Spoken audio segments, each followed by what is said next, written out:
Un chiffre sec, et la route change de sens. Pendant des années au Burkina Faso, plus de 40% de la production partait en perte. Des tonnes de tomates pourrissaient au bord des routes, tandis que des conserves importées, revenues 3 fois plus chères, occupaient les marchés. Au passage, près de 15 millions de dollars de valeur ajoutée échappaient au pays, et l'idée même de financer routes, énergie ou hôpitaux semblait hors de portée. Alors que vaut ce récit quand Ibrahim Traoré l'assume ? Parce que la tomate ouvre d'autres chantiers. Cette analyse promet une chose simple, comprendre comment une politique de transformation locale peut modifier des équilibres longtemps figés dans un État enclavé.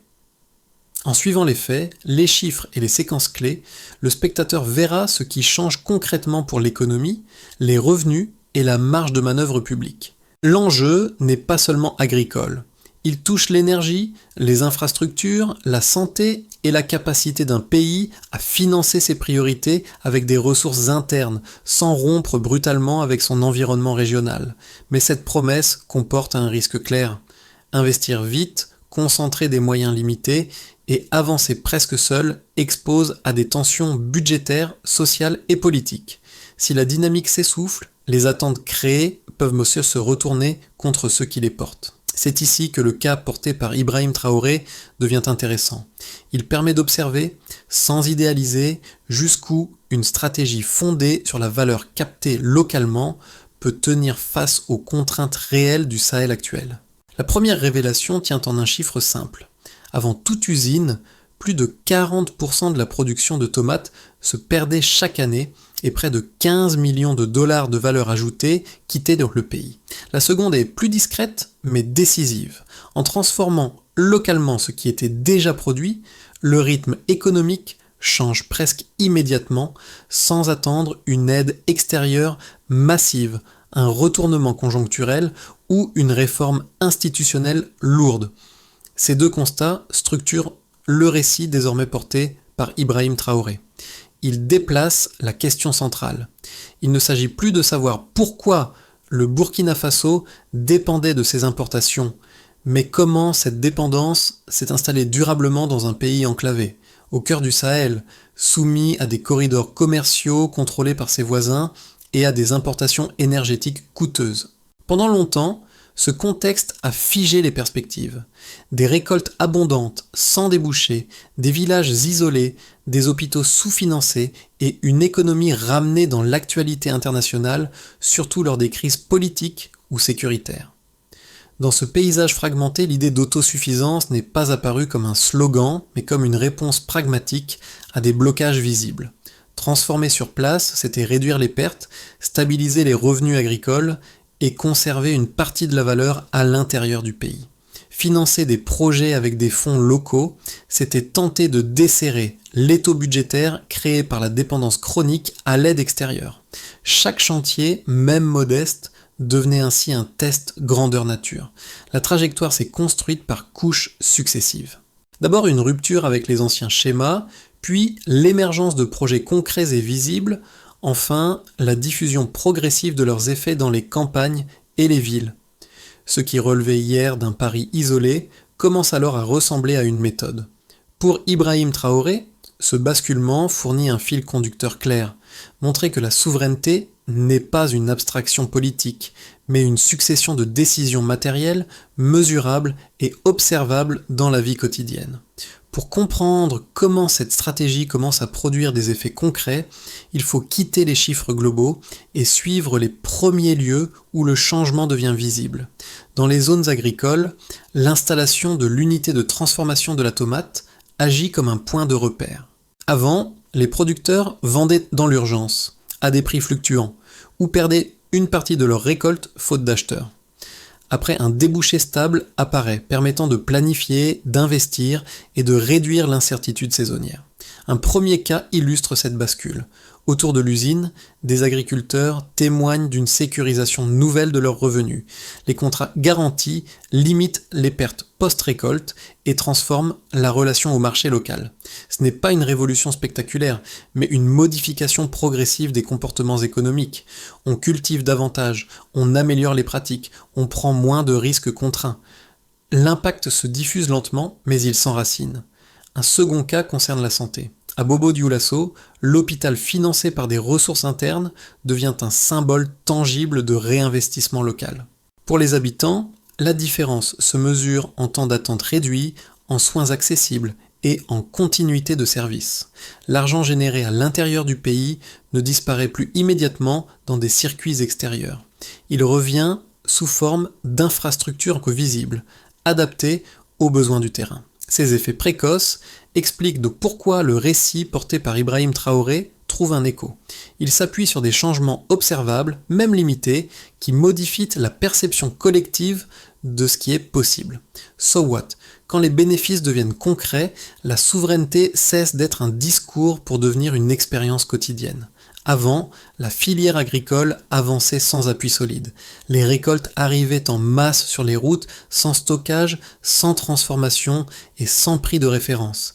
Les producteurs vendaient vite ou perdaient tout. Les devises sortirent du pays et la frustration s'installait. Après, un premier choix change la dynamique. Transformer localement ce qui était déjà produit sans attendre un grand plan extérieur ni une réforme globale. Le déclencheur se situe précisément là. Face à des pertes visibles et répétées, l'idée d'une usine de transformation de la tomate s'impose comme un test concret. Le projet est financé localement dans un contexte budgétaire contraint. Le pari est risqué. Investir vite, concentrer des ressources limitées et accepter une exposition politique immédiate. Mais le signal est clair. En quelques semaines, un débouché stable apparaît. Les pertes post-récolte reculent et une partie de la valeur ajoutée reste dans l'économie nationale. Ce premier chantier ouvre une brèche psychologique autant qu'économique. Le point culminant intervient lorsque la logique s'étend au-delà de l'agriculture. Le projet énergétique Yelen passe au premier plan. Plus de 150 villages sont raccordés à une électricité solaire produite localement, touchant environ 300 000 habitants. Pour un pays habitué aux coupures et aux importations coûteuses, l'effet est immédiat. Les écoles prolongent leurs horaires, les centres de santé conservent correctement les vaccins, les petits commerces fonctionnent après la tombée de la nuit. L'énergie cesse d'être une contrainte permanente et devient un facteur d'organisation sociale. Dans le même temps, les infrastructures routières s'imposent comme le troisième pilier. L'autoroute vers la Côte d'Ivoire, évaluée à environ 500 millions de dollars, réduit les temps de trajet et fluidifie les échanges. Pour un État enclavé, cette route n'est pas un simple chantier. Elle agit comme une ouverture stratégique vers les ports, tout en renforçant la circulation interne. Les flux commerciaux augmentent, les coûts logistiques baissent, et les zones situées le long de l'axe commencent à se densifier économiquement. L'onde de choc apparaît alors, plus diffuse mais plus large. Dans les campagnes, les revenus agricoles progressent et la planification redevient possible. Dans les villes, l'énergie et les routes stimulent de nouvelles activités. Des artisans modernisent leurs équipements, des commerces s'installent, des services émergent. Le mouvement n'est ni uniforme ni spectaculaire, mais il s'étend par capillarité.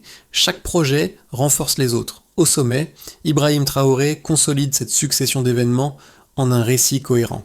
Il relie l'usine, l'énergie et les routes autour d'une même logique.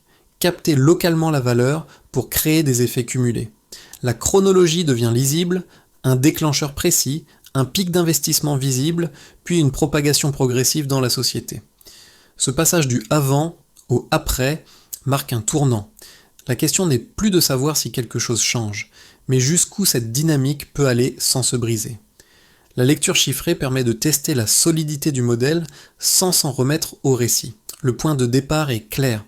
Baseline, une agriculture marquée par des pertes structurelles, une énergie importée et instable, des infrastructures routières, qui renchérissaient les coûts et limitaient la circulation des biens.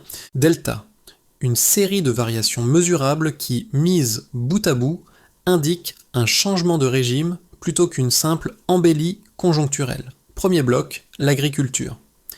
Avant la mise en service de l'unité de transformation, plus de 40% de la production nationale de tomates se perdait chaque année faute de débouchés, de stockage et de capacité industrielle. Après, la production progresse d'environ 40%. Non parce que la terre serait soudain plus fertile, mais parce que les débouchés deviennent plus stables. Cette hausse permet aux producteurs d'élargir leurs parcelles et d'améliorer leurs pratiques. Dans certaines zones, les revenus agricoles ont presque doublé grâce à des contrats garantis. Chaque chiffre renvoie à un même mécanisme. Réduire l'incertitude change la prise de décision économique. Deuxième bloc, l'énergie. La situation de référence était celle de villages entiers plongés dans l'obscurité, dépendant de générateurs coûteux ou de réseaux intermittents. Le delta se mesure avec le projet Yelen, plus de 150 villages, soit environ 300 000 habitants, désormais raccordés à une énergie solaire produite localement. Cette substitution réduit la dépendance aux importations et stabilise les usages. L'impact budgétaire est direct, environ 10 millions de dollars d'économies annuelles pour l'État, réorientés vers la santé, l'éducation ou la maintenance des installations. Une économie récurrente vaut ici plus qu'un financement ponctuel. Troisième bloc, les infrastructures. Baseline, une dépendance lourde aux corridors commerciaux contrôlés par les pays voisins, avec des délais longs et des coûts élevés. Delta, l'autoroute vers la Côte d'Ivoire, estimée à 500 millions de dollars, réduit les temps de trajet et augmente d'environ 25% les flux commerciaux. Cette progression se traduit par une contribution estimée à 2% du PIB. Le chiffre peut sembler modeste, mais il agit comme un multiplicateur. Il soutient l'agriculture, attire des entreprises et densifie l'activité autour des axes rénovés. Pris isolément, ces indicateurs pourraient paraître limités.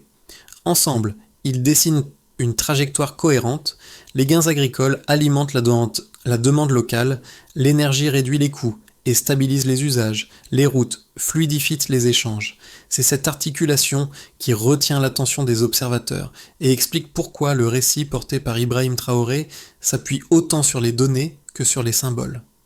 Les chiffres ne tranchent pas le débat politique. Ils montrent cependant que la dynamique repose sur des gains réels, mesurables et cumulables, conditions nécessaires pour durer. Pour évaluer la robustesse du modèle, il faut formuler les critiques dans leur version la plus exigeante. La première objection concerne l'épuisement financier. Un État enclavé, aux ressources limitées, peut difficilement soutenir sur la durée des investissements lourds, usines, routes, parcs solaires, hôpitaux, sans apport extérieur concessionnel. Le risque est double, tension budgétaire si les coûts dépassent les prévisions, puis arbitrage défavorable aux dépenses sociales lorsque l'entretien s'accumule. Dans cette lecture, la vitesse d'exécution accentue la fragilité. Cette critique mérite un examen précis. Les éléments disponibles suggèrent toutefois un cycle interne partiel.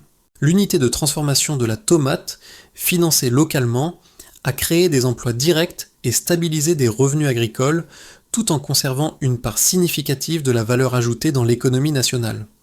Le projet énergétique génère des économies récurrentes sur les importations qui peuvent être réaffectées à l'entretien et aux services. Cela ne supprime pas le risque, mais modifie sa nature. La contrainte n'est plus uniquement l'accès aux fonds, elle devient la discipline d'allocation et de maintenance. La seconde objection porte sur la concentration sectorielle.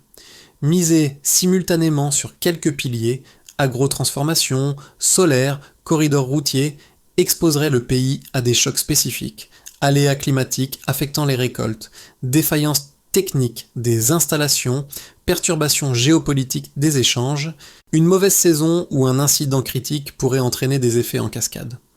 Là encore, l'argument est solide. La réponse observable tient aux effets de diffusion. L'énergie stabilise l'activité des petites entreprises et des services essentiels, réduisant la vulnérabilité microéconomique. Les routes diversifient les débouchés et raccourcissent les délais, ce qui amortit les chocs de prix. Les gains agricoles, enfin, encouragent une diversification progressive des revenus ruraux. La dépendance existe, mais elle s'accompagne de mécanismes de résilience qui limitent l'ampleur des retours en arrière. Une troisième critique vise la personnalisation. Lorsque la stratégie est associée à un leadership identifié, sa continuité peut être questionnée. Le contrepoint observable est institutionnel. Contrats, infrastructures, usages et économies récurrentes créent des inerties positives, moins dépendantes des discours que des coûts de renoncement. Pris ensemble, ces échanges montrent un modèle ni miraculeux, ni imprudent par nature. Les risques sont réels, mais adressables si la cadence reste alignée avec les capacités et si la gouvernance maintient la priorité sur l'entretien et la diversification. C'est à cette condition que l'expérience portée aujourd'hui dans le débat public autour d'Ibrahim Traoré peut conserver sa crédibilité analytique. À mi-parcours, un élément souvent sous-estimé réoriente la lecture. Les infrastructures locales ne servent pas seulement à produire ou à économiser, elles reconfigurent la capacité de négociation d'un État enclavé. Ce glissement éclaire l'intention stratégique associée au cap défendu par Ibrahim Traoré, au-delà des chantiers pris isolément. L'autoroute vers la Côte d'Ivoire en offre une illustration nette. Ce n'est pas qu'un investissement lourd destiné à accélérer les échanges. En réduisant les coûts logistiques et les délais, elle transforme une contrainte géographique en levier d'accès au marché portuaire. Pour un pays sans littoral, disposer d'un corridor plus fluide modifie les termes des échanges régionaux, sans rompre avec l'environnement existant. Le projet énergétique opère un déplacement similaire. Lorsque l'électricité devient locale et prévisible, la dépendance aux importations diminue et les marges budgétaires s'élargissent. Les choix publics gagnent en souplesse, les priorités deviennent plus négociables et la planification cesse d'être dictée par l'urgence. La révélation tient donc en une idée, l'autonomie n'isole pas. Elle permet de choisir ses dépendances plutôt que de les subir. En ce sens, les chantiers visibles servent un objectif plus discret mais central, accroître la liberté d'arbitrage économique et politique. C'est ce point charnière qui donne une cohérence d'ensemble au récit porté par Ibrahim Traoré et prépare les effets concrets observables dans la société. Les effets de la stratégie deviennent pleinement lisibles lorsqu'on observe leurs retombées sur 4 groupes clés qui structurent la vie nationale. Chacun réagit différemment, mais l'ensemble dessine une même direction. Des gains concrets, progressifs et encore en évolution, associés au cap assumé par Ibrahim Traoré, agriculteur. Dans les campagnes, le changement est d'abord matériel. Avant, l'incertitude dominait. Pertes élevées, prix volatiles, ventes contraintes par l'urgence. Avec la transformation locale, les volumes vendus augmentent, les pertes post-récolte diminuent et les revenus se stabilisent. Dans certaines zones, ils ont presque doublé grâce à des contrats garantis. Cette stabilité modifie les comportements. Investissements familiaux, amélioration des pratiques, moindre tentation d'abandonner les terres. Le bénéfice dépasse le revenu immédiat. Il redonne un horizon de décision. Petites entreprises. Les commerçants, ateliers et services ressentent fortement l'effet combiné de l'énergie et des routes. L'électricité solaire réduit la dépendance aux générateurs coûteux et aux coupures imprévisibles. Les horaires s'allongent, les équipements se modernisent, les pertes diminuent, les axes routiers fluidifiés abaissent les coûts logistiques et accélèrent la rotation des stocks. Le résultat n'est pas une explosion soudaine de l'activité, mais une amélioration continue de la compétitivité locale, particulièrement visible le long des corridors rénovés. Ménage. Pour les familles, l'impact se mesure en temps et en sécurité. Offrant plus de 150 villages raccordés, l'éclairage prolonge les études le soir, facilite la conservation des aliments et permet une meilleure information. L'accès à des soins renforcés, notamment à Bobo-Dioulasso, change la relation au système de santé. Délais réduits, continuité des services, confiance accrue. Ces gains quotidiens, modestes prix isolément, s'additionnent et transforment le rythme de vie, services essentiels et État. Enfin, la stratégie redéfinit la capacité d'action publique. Les économies issues de l'énergie locale, estimées à environ 10 millions de dollars par an, offrent une marge budgétaire récurrente. Les infrastructures routières contribuent à l'activité économique avec une hausse d'environ 25% des flux et une contribution estimée à 2% du PIB. Ces ressources ne résolvent pas tout, mais elles améliorent la continuité, la planification et la crédibilité de l'action publique. Pris ensemble, ces effets dessinent un paysage nouveau. Le pays produit davantage, circule mieux, soigne plus largement et gère plus finement ses ressources. Le pari défendu par Ibrahim Traoré n'est pas achevé, mais il modifie déjà les conditions de vie et les attentes collectives. La question qui émerge n'est plus celle de l'impact immédiat, mais de la capacité à maintenir et étendre ses gains sans rompre l'équilibre. À horizon de 6 à 12 mois, les tendances observables permettent d'esquisser 3 trajectoires plausibles. Elles ne sont pas des prédictions, mais des cadres de lecture utiles pour tester la cohérence du cap et identifier les points de vigilance. Scénario de base. Dans cette trajectoire, les projets engagés se poursuivent sans accélération majeure ni rupture. L'extension du réseau solaire progresse par paliers, raccordant de nouveaux villages et consolidant les économies budgétaires existantes. Les infrastructures routières sont entretenues, améliorant la fluidité des échanges sans transformation spectaculaire.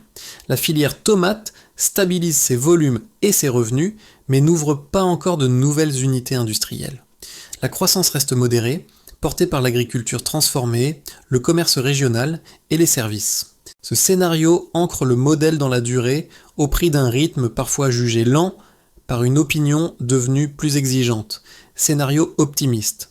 Ici, plusieurs dynamiques se renforcent simultanément. Les résultats visibles en matière d'énergie, de santé et d'agrotransformation attirent des investissements ciblés, notamment régionaux.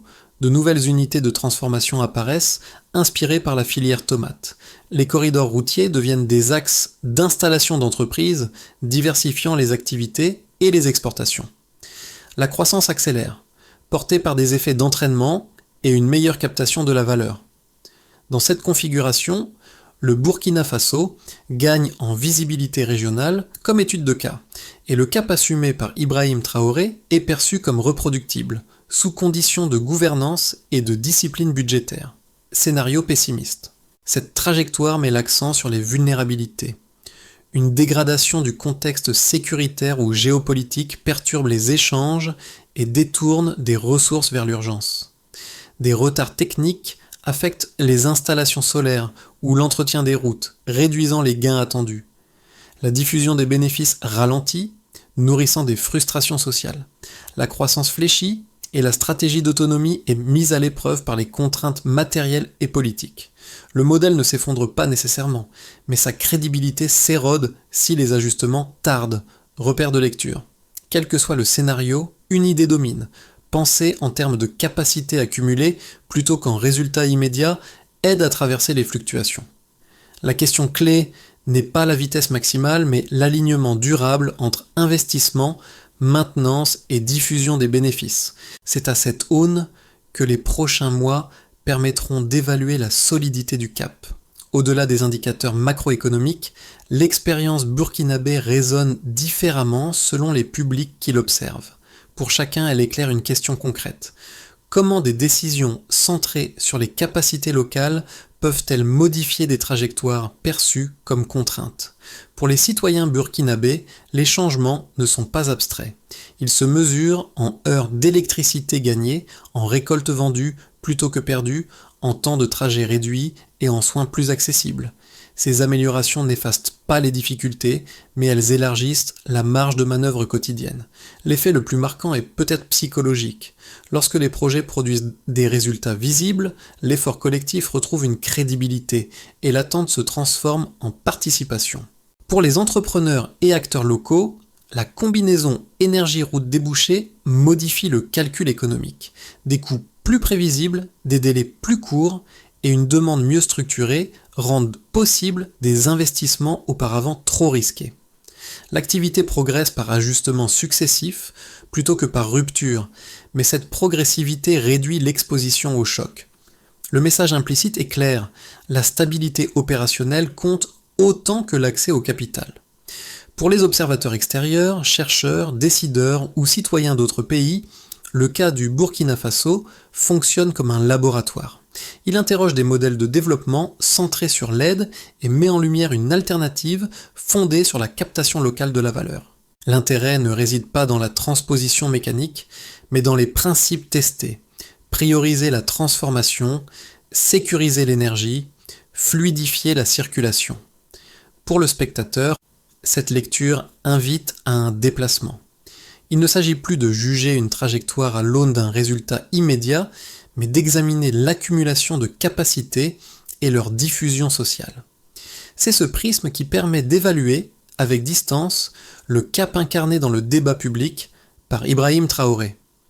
Non comme une promesse universelle, mais comme une expérience qui questionne les choix possibles face à la contrainte. Transformer une dynamique prometteuse en trajectoire durable suppose une séquence claire, lisible et mesurable. La feuille de route esquissée ici ne cherche pas à ajouter de nouveaux objectifs, mais à consolider ce qui est déjà visible, dans l'esprit du cap défendu par Ibrahim Traoré. Pour commencer, nous devons sécuriser l'existant, qui, État et collectivités locales. Quoi ? Entretien des routes stratégiques, maintenance des installations solaires, continuité des chaînes de transformation agricole. Quand ? Immédiatement sur 6 à 12 mois. Mesures. Baisse des pannes critiques, réduction des coûts logistiques, stabilité des volumes transformés. Sans entretien, les gains s'érodent plus vite qu'ils ne se créent. Pour commencer, nous devons diversifier sans disperser, qui, secteur privé national avec appui ciblé. Quoi ? Répliquer la logique de transformation locale sur d'autres produits agricoles, renforcer les services liés à l'énergie et au transport. Quand ? 12 à 24 mois. Mesures. Hausse de la valeur ajoutée captée localement et création d'emplois non agricoles.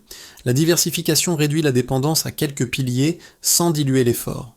Pour commencer, nous devons investir dans les compétences. Qui ?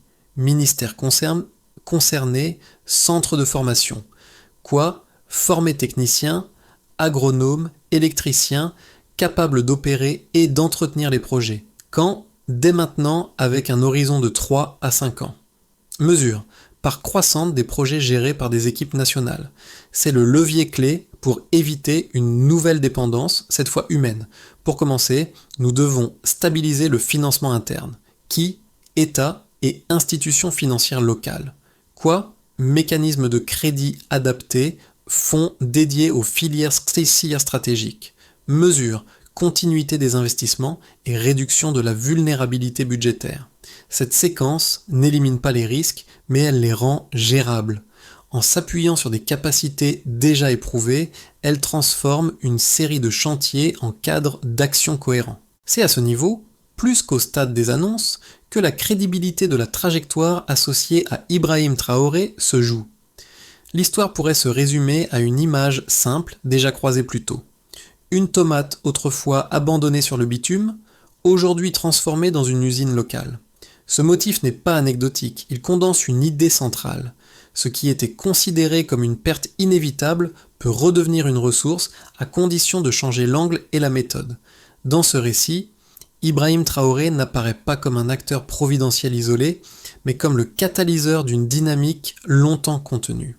Son rôle consiste moins à inventer ex nihilo qu'à rendre visibles des choix concrets, transformer plutôt qu'exporter brut, produire l'énergie plutôt que l'importer, relier les territoires plutôt que subir l'enclavement. L'usine, l'hôpital, la route et le réseau solaire ne sont pas des symboles abstraits. Ce sont des objets matériels qui modifient les habitudes, les attentes et les décisions quotidiennes. Le rappel émotionnel tient alors dans cette continuité. La tomate sauvée n'est pas seulement un succès agricole, elle devient le signe d'un déplacement plus large. La valeur reste, circule et s'accumule localement. Pour beaucoup de Burkinabés, cette accumulation change le regard porté sur l'effort collectif. Elle suggère que la dépendance n'est pas une fatalité, mais un état réversible. Phrase clé. Quand la transformation commence, la trajectoire suit. C'est ce fil, discret mais solide, qui relie les premiers gestes aux ambitions plus vastes, et qui donne au projet porté par Ibrahim Traoré sa charge symbolique autant que politique. Ce qui se joue aujourd'hui au Burkina Faso dépasse largement le cadre national. Chaque usine mise en service, chaque village raccordé à l'électricité, chaque récolte transformée localement ouvre un espace de réflexion plus vaste sur les choix de développement possibles pour des États confrontés à des contraintes similaires. L'expérience observée n'est ni un modèle clé en main, ni une promesse universelle, mais une invitation à reposer les questions fondamentales. Où se crée la valeur, qui la capte, et comment elle circule ensuite dans la société. Dans ce cadre, la trajectoire associée à Ibrahim Traoré agit comme un point de départ pour un dialogue plus large. Elle interroge la place des ressources locales, le rôle de l'État, la temporalité des résultats, et la tolérance au risque collectif. Elle oblige aussi à regarder les limites, contraintes budgétaires, pression régionale, exigences de maintenance et de gouvernance. Rien n'est tranché et c'est précisément ce qui rend l'analyse féconde. Observer, comparer, débattre de cette expérience, c'est déjà participer à un échange qui dépasse les slogans. Certains y verront une stratégie pragmatique adaptée au contexte sahélien, d'autres un pari fragile exposé au choc. Entre ces lectures, un espace commun existe, celui de la discussion informée, fondée sur des faits et des trajectoires observables. La question reste donc ouverte. Au-delà des chiffres et des symboles, qu'est-ce que cette expérience vous apprend sur la manière dont un pays peut reprendre la main sur son destin économique ?